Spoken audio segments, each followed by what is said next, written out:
Welcome back. Arif Afzal आपके साथ और प्रोग्राम स्पेशल गेस्ट। तो मेरी मेहमान आज मोहतरमा नीलोफर अब्बासी साहिबा, और गुफ्तगू जिस वक्त हम वक्फे पे जा रहे थे उस वक्त सफरनामे पे हो रही थी। इस सफर को आगे बढ़ाते हैं।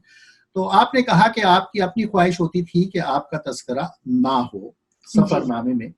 अच्छा, अब्बासी साहब के जितने सफरनामे आए, मतलब एक अलग अंदाज से देखिए, सफरनामा तो ये होता है कि आप सफर करते हैं तो आप वहां के बारे में ऐसा लिखें कि कारी पढ़ता हुआ अपने आप को उस इलाके में, उस मुल्क में, उस हिस्से में महसूस करे।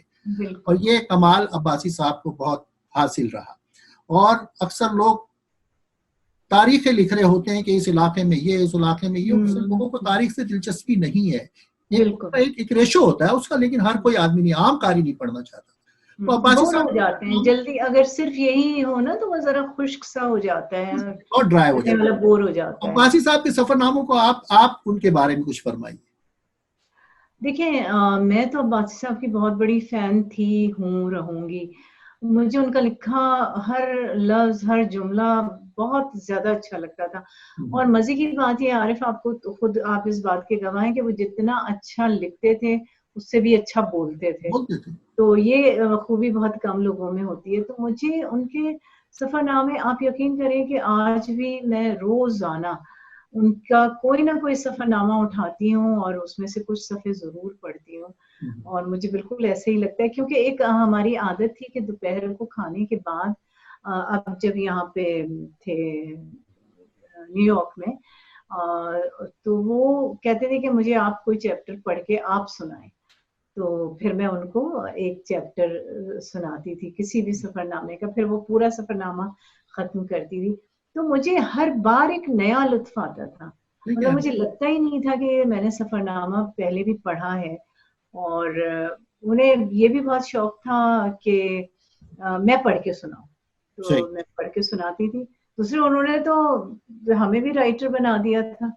बेटा तो है ही है राइटर माशाल्लाह। बेटियों में भी मेरे बहुत टैलेंट है लिखने का, मगर वो ये इत्तेफाक से ये जुमला मैं लिख रहा था कि अब्बासी साहब ने तो लिखा ही सो लिखा।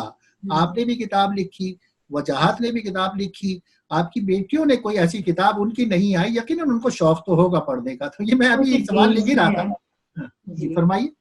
उनकी जीन्स में है ये लिखना, और लेकिन वो इंग्लिश में लिखती हैं। अच्छा। तो उनको मतलब कभी उर्दू में उन्होंने ट्राई नहीं किया।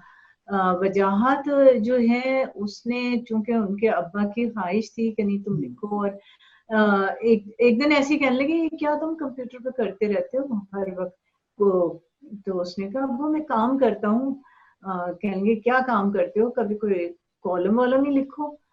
तो मतलब चूंकि ये था उसके अंदर, सिर्फ एक इशारे की देर थी, तो वो उसी वक्त एक कॉलम लिख के अपने अब्बा पर ही वो लिख के ले आया। और फिर वो सिलसिला शुरू हो गया। अंजुम खलील ने अपने अखबार में उसको शुरू किया उर्दू टाइम्स ने, और आज तक वो जारी है। कोई 15-16 साल हो गए तो वो लिख रहे हैं। और मैंने भी मतलब किताब, अगर अब्बासी साहब इतना पीछे ना पड़ते तो मैं कभी भी ना लिखती। अब भी मैं कोशिश कर रही हूँ कि कुछ लिखूं मैं भी, क्योंकि मैं बचपन से लिखती थी। मेरे मामू अनवर एहसन सिद्दीकी थे, वो निकालते थे मेरा रिसाला, मेरे बचपन की बात है। तो मैं उसमें कहानियां लिखती थी। मुझे लिखने का बहुत शौक था। मगर फिर लिखने का शौक एक तरफ रह गया। आदमी एक ही वक्त में एक काम कर सकता है, वो अब्बासी साहब के जिम्मे हो गया। अच्छा, मैं यहाँ एक बार जरूर कहूंगी, आपने जिक्र किया था मेरी मम्मी का, मेरे डैडी का। मैं आपको खुद बताती हूँ कि वो भी बहुत अच्छे लिखारी थे, बहुत अच्छे लिखने वाले थे। उनके कॉलम भी जंग अखबार में छपते थे, अलीम आजमी के नाम से। आजमगढ़ से उनका ताल्लुक था, शिबली नोमानी के देश से। बहुत पढ़े लिखे आदमी थे। इलाहाबाद यूनिवर्सिटी से उन्होंने मास्टर्स किया था। और जो सियासती पाकिस्तान की तहरीक पाकिस्तान के बहुत ही सरगर्म कारकुन थे वो। और रंगून के कॉन्वेंट्स के पढ़े हुए, बहुत लायक, बहुत फायक आदमी, बहुत जबरदस्त एथलीट थे। गेम्स में उनका ये हाल था कि एक स्कूल वाला बताया करते थे कि सेंट पॉल्स में मैं था तो सेंट गैब्रियल्स वाले मुझे कहते थे कि हमारे स्कूल आ जाओ, क्योंकि 100 मीटर्स में और जो एक हर्डल रेस होती है उसमें कोई नहीं जीत सकता। और उसके बाद पढ़ने लिखने का जहाँ तक ताल्लुक था, उनके पास हजारों किताबें थी। इंग्लिश लिटरेचर से उनको बहुत दिलचस्पी थी। दूसरे इलाहाबाद यूनिवर्सिटी से उन्होंने इंग्लिश में भी मास्टर्स किया और उर्दू में भी मास्टर्स किया। तो वो खुद बड़े पढ़े लिखे आदमी थे। तो उनसे भी जो अब्बासी साहब ने देखिए 32 नॉट आउट मेरे ख्याल से उनकी आखिरी किताब थी। नहीं नहीं नहीं, उनकी आखिरी किताब थी बर्फ के क्या, में पूरा नाम नहीं आ रहा है।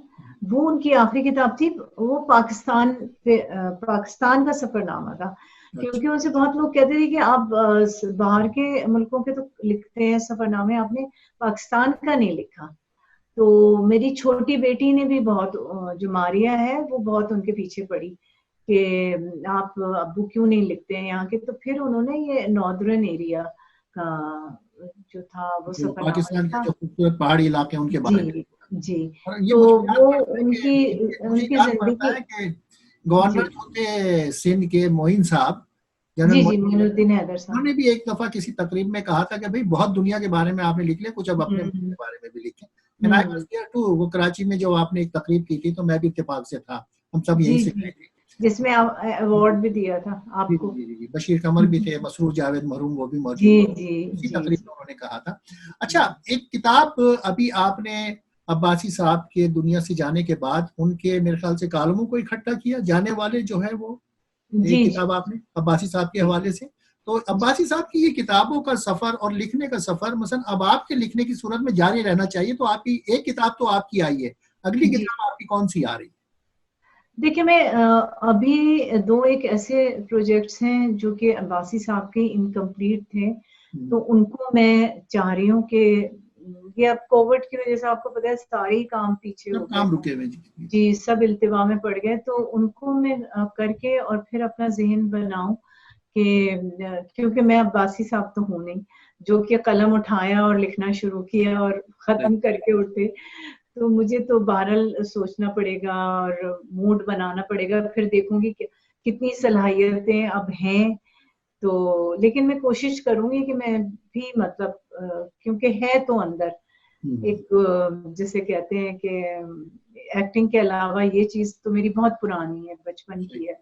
तो मैं कोशिश करूंगी, लेकिन पहले उनके जो प्रोजेक्ट हैं वो कंप्लीट करूंगी, ताकि उनकी, मैं चाहती हूँ कोई ना कोई चीज आती रहे। ऐसा ना हो कि जैसे ना ये जाने वाले का आपने पूछा, एक्चुअली उन्होंने अपनी जिंदगी में जैसे जो कुछ उनके दोस्त होते थे उनका इंतकाल हो गया, वो चले गए दुनिया से, या फिर कोई ऐसा राइटर है जैसे अशफाक अहमद है या शानुल हक हक्की साहब है, उनकी डेथ हो गई।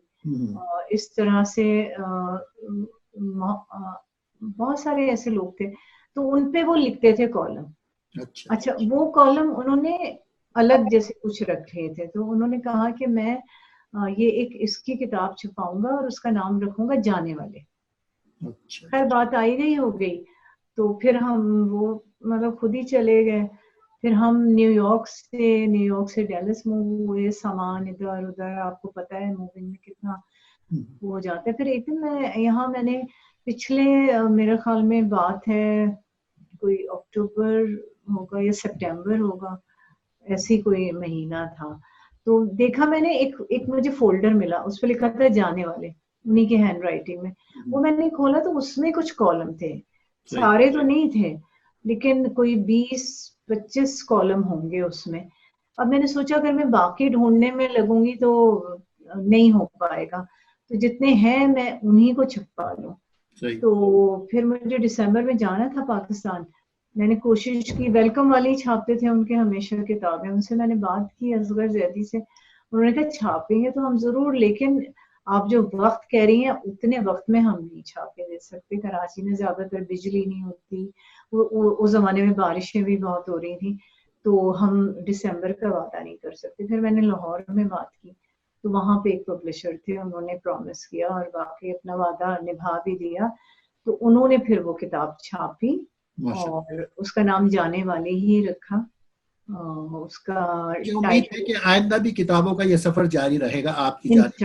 इंशाल्लाह अच्छा, मैं एक इंशाल्लाह। सवाल आपसे यहाँ करना चाह रहा हूँ कि एक ज़माने में जब हम आज से 30 साल पहले, मैं अक्सर लोगों से, पिछले दिनों रज़ाली आब्दी साहब से भी मैंने ये सवाल किया, लंदन में उनसे मैं गुफ्तगू कर रहा था कि एक ज़माना था किताब जब छपती थी तो 1000 किताब छपती थी। उस वक्त कराची की जी आबादी भी 1 करोड़ थी, 1 करोड़ से भी कम थी। जी लेकिन अब तो 2 और 2.5 करोड़ की आबादी हो गई है। मैं सिर्फ कराची की बात कर रहा हूँ, पूरे पाकिस्तान तो 22-23 करोड़ के अवाम है, सब तो नहीं पढ़े लिखे होते चले। लेकिन वक्त के साथ साथ ये किताब की तादाद बढ़नी चाहिए थी, लेकिन ये तो 500 हुई, 300 हुई, और अब मेरी इत्तला के मुताबिक लोग 200 किताबें भी छपवाते हैं, जो कि बहुत बड़ा अलमिया है। आप क्या समझती हैं कि ये जो अब डिजिटल एरा आ गया है, इसमें क्या किताब की अहमियत खत्म हो गई आपके ख्याल में, या अभी किताब की अहमियत मौजूद है उसी तरह? प्रिंट मीडिया की, प्रिंट की बात कर रहा देखिए, किताब की अहमियत तो कभी खत्म हो नहीं सकती है। हाँ, अलबत्ता ये है कि जो हार्ड कॉपीज हैं, मतलब प्रिंटेड, हूँ। उनकी डिमांड कम हो गई। उसकी वजह वही, एक तो ई बुक्स आ गई, जाहिर बात है किताबें पढ़ी हुई हैं, आप पढ़ लें। लेकिन जो मजा हार्ड कॉपी का है, हाँ, आप हाथ में जो किताब लेके पढ़ते हैं, वर्क उसके पलटते हैं, उसकी बात ही और है। फिर दूसरी बात महंगाई भी है।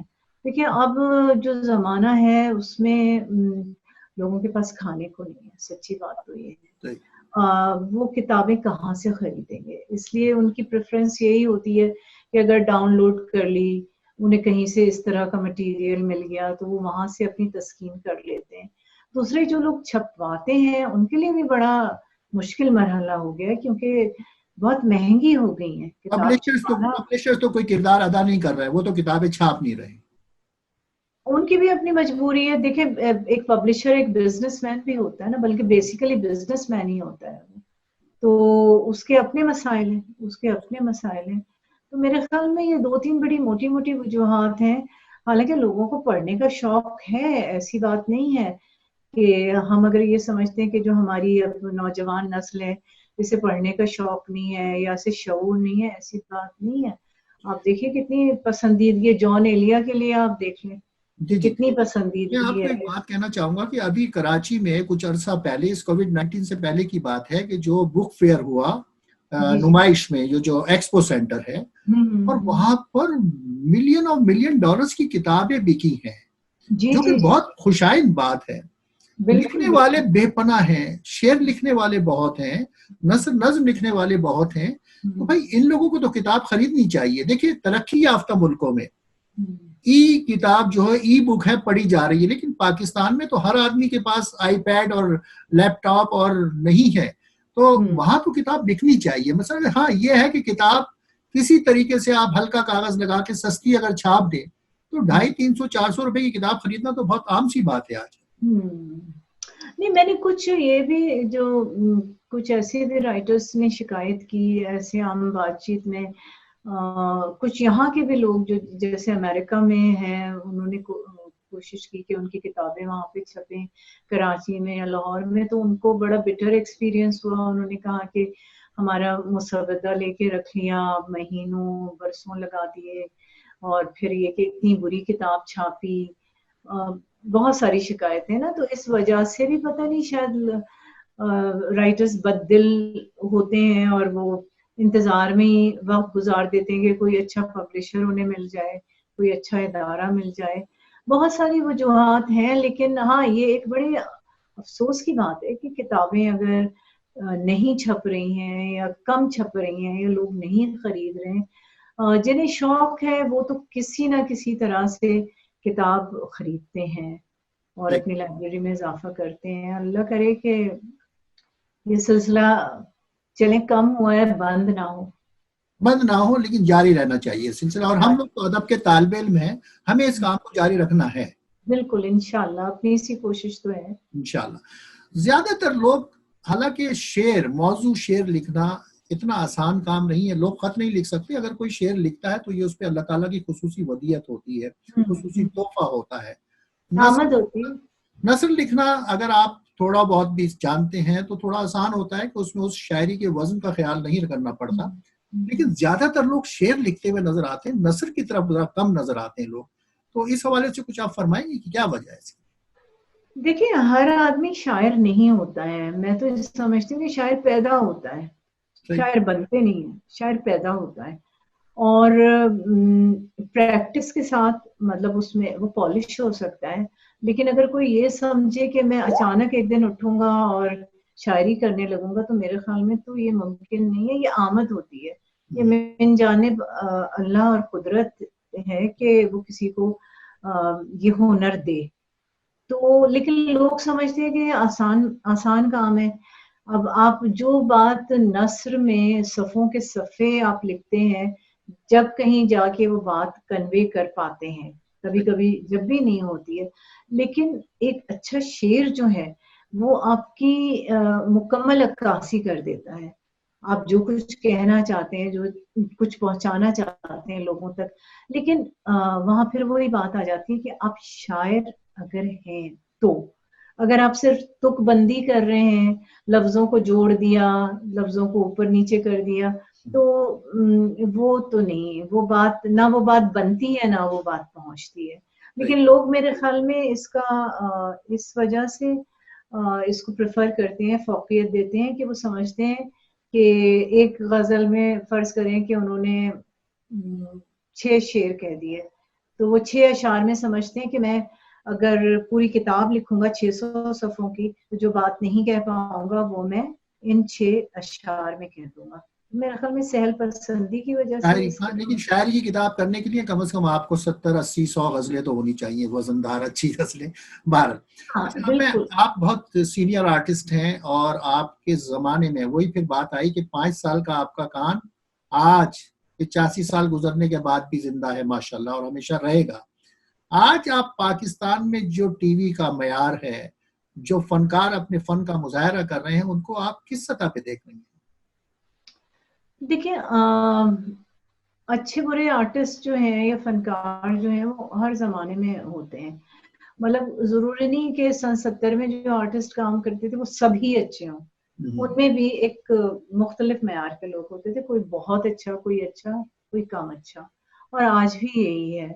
आज भी बहुत अच्छे आर्टिस्ट भी हैं और बिल्कुल ऐसे भी हैं जिनको मतलब कुछ भी नहीं आता है, मगर आजकल एक जो सबसे बड़ा मसला ये है कि इतनी ज़्यादा पब्लिसिटी है, आर्टिस्टों को इतनी ज़्यादा पब्लिसिटी मिल जाती है, इतने शोबिज़ मैगज़ीन्स हैं, चैनल्स हैं, चीज़ें हैं, इधर इंटरव्यू, उधर ये, कि वो आते ही ये समझते हैं कि हम तो बहुत बड़े स्टार हैं। कुछ उनका जो रवैया होता है, उसमें सीखने की कोई गुंजाइश वो नहीं रखते हैं। हमारा ये था उस वक़्त के लोगों का कि जो छोटे थे, जो जूनियर थे, वो अपने सीनियर्स से बहुत कुछ सीखते थे और उसमें बड़ी खुशी महसूस करते थे, एक फ़ख्र महसूस करते थे कि भई हमारे बड़े ने हमें ये सलाह दी, हमें ये बताया, हमारा तलफ़्फ़ुज़ ठीक किया, हमारे लफ्ज़ों की अदायगी को देखा। लेकिन अब जो मैंने सुना है, वो ये कि लोग जो आर्टिस्ट हैं, वो माइंड करते हैं। वो कहते हैं कि नहीं, हमें नहीं पता, हमें तो सब कुछ आता है। तो हुँ, जहाँ अगर ये एहसास हावी हो जाए कि हमें सब कुछ आता है, वहाँ एक फुल स्टॉप लग जाता है। सही। वहाँ फिर आगे बढ़ने का मौका बहुत कम रह हुँ, जाता है। तो मोस्टली शायद ये वजह भी हो कि फिर दूसरी ये कि चीज़ें कमर्शियलाइज़ हो गई। देखिए, हमारे वक़्त में जो काम करता था, चाहे वो रेडियो हो, टीवी हो, स्टेज हो, तो उसे इश्क होता था अपने काम से। सही। उसको पैसे की परवाह नहीं होती थी। हालाँकि उस वक़्त भी लोग कहते हैं, अरे! इतने कम पैसे मिलते थे, ये होता था, वो नहीं, उस वक़्त के हिसाब से वो पैसे भी बहुत थे, बहुत बिल्कुल। ज़्यादा थे वो पैसे। जब एक लेक्चरर की तनख्वाह ₹400 होती थी, तो उस वक़्त अगर आपको रेडियो से ₹100 का भी चेक मिलता था, एक बिल्कुल, प्रोग्राम का, और उस ज़माने में देखिए महँगाई का ये रेश्यो नहीं था जो आज है। ये रे हमें उसमें तलबा बिल्कुल, से 20 मिलते थे, ₹20 मिलते थे। आप बाद में हमें स्पोर्ट्स से 50 और 75 भी मिलने लगे। हुँ, आप सुबह 9 से मुमकिन है कि आपको $100 का चेक मिलता हो या इससे ज़्यादा का मिलता हो लाइव शो, लेकिन उसकी बड़ी वैल्यू थी, बड़ी अहमियत बिल्कुल, थी। और मैं बिल्कुल। आज ख़वातीन और हज़रात एक बात और कहना चाहूँगा कि जब नीलोफ़र अब्बासी साहिबा न्यूयॉर्क में थी, तो हमारे और इनके मुश्तरका दोस्त और बशीर कमर साहब यहाँ पे पाकिस्तान ज़िंदाबाद टीवी किया करते थे। मैं वहाँ पे न्यूज़ पढ़ा करता था, आप वहाँ पे सुबह मॉर्निंग शो किया करती थी। और मैं एक बात बताऊँ कि हमें बज़्म तलबा में जमीर अली साहब, कमर जमील साहब, इनाम सिद्दीकी साहब, अजीम भाई, अजीम सरवर, अकील अशरफ, इन लोगों ने हमारे तलफ़ुज़ ठीक करवाए हैं। निसार मेमन कि वो रिकॉर्डिंग सुनते हुए हमें कहते थे नहीं, इस जुमले को इस तरह कहें, इस लफ्ज़ को ऐसे कहें। और मुझे बड़ा फ़ख्र है कि इस न्यूयॉर्क में नीलूफर अब्बासी साहिबा ने मेरी रहनुमाई की है और यहाँ से भी कुछ सीखने को मिलता है, हमें सीखना चाहिए। और यही वजह है कि आज हम बैठे हुए हैं, कुछ जो 2 लफ्ज़ हम बोल लेते हैं, ये आप लोगों की और हमारे सीनियर्स की हमारी रहनुमाई है। आप इस हवाले से क्या कहेंगे? हाँ, बिल्कुल सही बात है, बिल्कुल ठीक है। और देखिए रेडियो पे तो ये हाल था कि मैंने अपनी किताब में भी लिखा है कि वहाँ हम जब जाके बैठते थे, जैसे कितने बड़े-बड़े नाम थे, सलीम गिलानी साहब, अजीज हामिद मदनी साहब, कमर जमील साहब और सलीम अहमद साहब, उमर महाजर साहब, सलीम अहमद साहब। तो बस ये था कि सुनते रहो, सुनते रहो। जब आप उठते थे तो आपको लगता था आपने कितना कुछ सीखा है, कितना कुछ सीखा है। सिर्फ एक ये तलफ़ुज़ और ज़बानदानी की बात नहीं है, इल्म हुनर में भी ये लोग यकता थे। मतलब दुनिया के मसले मसाइल, ज़िंदगी गुज़ारने के ढंग, क्या-क्या नहीं है आपको उस वक़्त में बता देते थे। तो ये तो एक एकेडमी थी, रेडियो वाक़ई एक एकेडमी थी।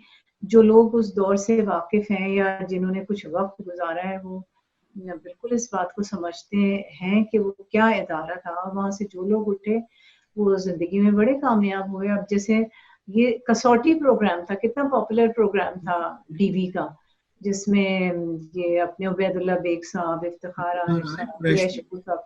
तो ये कहाँ, ये सलीम गिलानी साहब के कमरे में बैठ के ये कसौटी जो है ये खेला जाता था, जब टीवी का दूर-दूर पता भी नहीं था। तो ये आइडिया वहाँ से गया। तो मतलब आप हमेशा सीख सकते हैं बड़ों से।